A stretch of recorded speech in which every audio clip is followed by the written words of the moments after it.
Bonjour, cette vidéo sur le cours des liaisons complètes s'attache plus particulièrement aux solutions utilisées pour transmettre les actions mécaniques entre les deux pièces.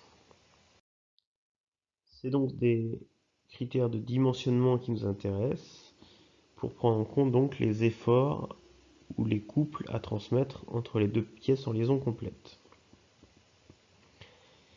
On pourra utiliser une transmission par obstacle pour transmettre une puissance plus importante, ou si les couples ou efforts sont limités, on pourra utiliser l'adhérence pour transmettre ces efforts.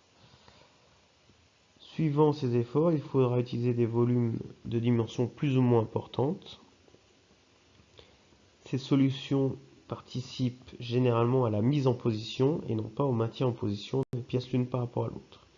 Donc les solutions de transmission des actions mécaniques font partie généralement de la mise en position. Une première solution pour transmettre un couple important dans un assemblage à cylindre prépondérant, donc à centrage long, on peut utiliser des cannelures, donc soit des cannelures à flanc parallèle, soit des cannelures à développante de cercle, qui seront elles plus performantes mais plus compliquées à usiner. L'arbre sera généralement obtenu par forgeage, voire par usinage sur une fraiseuse. Donc on voit ici des cannelures à flanc parallèle. On remarque en effet la forme où les deux flancs des dents qui sont usinées à la fois sur l'arbre, ici en vert, et donc sur l'alésage en gris. Donc les deux flancs sont à flanc parallèle, donc ce sont des surfaces planes à flanc parallèle. On remarque un jeu ici au sommet des dents, puisque les surfaces de contact importantes sont donc les flancs des dents, et ici une petite partie cylindrique tout autour du cylindre, qui va donc garantir le centrage long des pièces l'une par rapport à l'autre. Dans le cas des développantes de cercle, donc des cannelures à développement de cercle, c'est le flanc ici des dents qui a une géométrie qui s'appelle la développante de cercle que l'on retrouvera sur les dents des engrenages sur le cours de transmission de puissance. Donc cela permet de pouvoir retransmettre la pression de manière optimale et d'éviter les concentrations de contraintes qu'on peut avoir aux angles des différentes surfaces. Donc on peut voir ici un assemblage d'une poulie, donc centrage long, avec un appui ponctuel ici sur l'épaulement et avec des cannelures ici. On remarquera que les cannelures n'ont pas été usinées jusqu'à l'épaulement puisque c'est généralement compliqué avec les trajectoires des outils.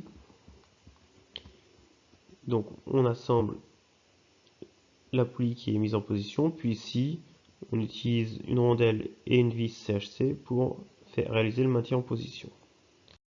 Sur la vue en coupe, on peut voir que comme les cannelures n'ont pas été usinées sur toute la longueur, sur la poulie aussi, on a usiné un cylindre de diamètre plus important pour éviter que les cannelures viennent buter ici sur la fin des cannelures de l'arbre.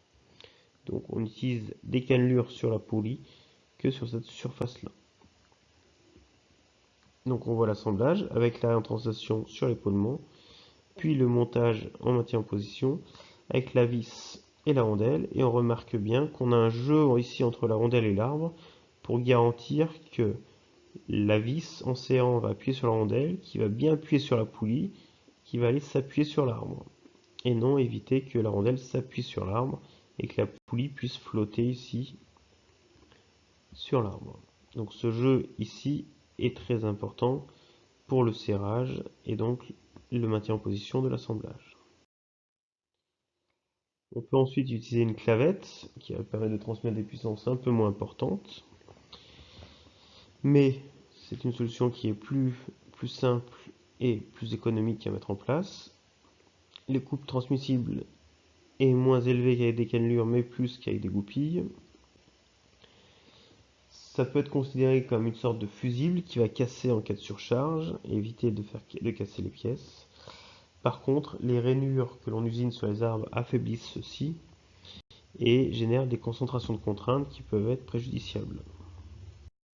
Donc on peut voir ici un assemblage d'une poulie sur un arbre avec une surface cylindrique prépondérante, un appui plan que l'on considérera comme ponctuel pour la rétranslation et la clavette ici qui a bloqué la rotation de la poulie, donc mise en position qui supprime le site de liberté. Donc la clavette est montée sur l'arbre, puis la poulie, et le maintien en position est réalisé ici avec une rondelle et un écrou sur une partie filetée de l'arbre. Ici, on revoit en coupe notre assemblage. On voit que la rainure sur la poulie est débouchante des deux côtés pour des raisons d'usinage, mais aussi de montage. Et on voit encore une fois que là on a un jeu entre la rondelle et le bout de l'arbre pour garantir que l'écrou en vissant vient appuyer sur la rondelle puis sur la poulie qui s'arrête sur l'épaulement ici et donc que la poulie est bien serrée sur l'arbre.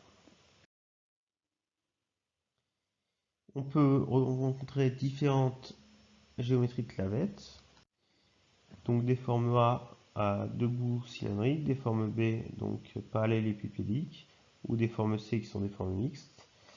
Il faut bien avoir conscience que la géométrie des clavettes est normalisée et donc que l'ensemble des dimensions, que ce soit sur les rainures des arbres ou des aléssages et sur les clavettes, dépend uniquement du diamètre du contact cylindre prépondérant.